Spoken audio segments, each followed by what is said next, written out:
Hi everyone, आज के इस लेसन में हम रीड करने वाले हैं अ काउ पैराग्राफ।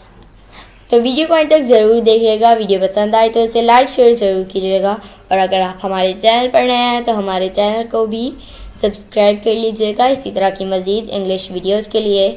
और ये ऐसे आप अपने स्कूल वर्क में भी लिख सकते हैं। अगर आपका कोई पैराग्राफ या ऐसे वगैरह हो, ऐसे हो कि आप अ काउ पे एक ऐसे लिखें, तो आप ये ऐसे लिख सकते हैं।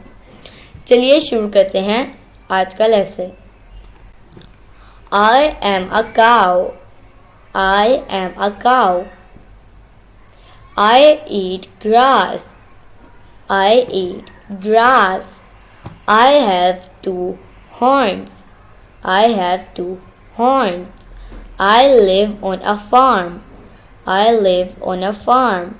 तो दोस्तों, ये था आज का हमारा लेसन। वीडियो पसंद आए तो इसे लाइक शेयर ज़रूर कीजिएगा, और अगर आप हमारे चैनल पर नए हैं तो हमारे चैनल को भी सब्सक्राइब कर लीजिएगा इसी तरह की मज़ीद इंग्लिश वीडियोस के लिए। आपसे मिलेंगे अगली नेक्स्ट वीडियो में। तब तक के लिए अल्लाह हाफिज़।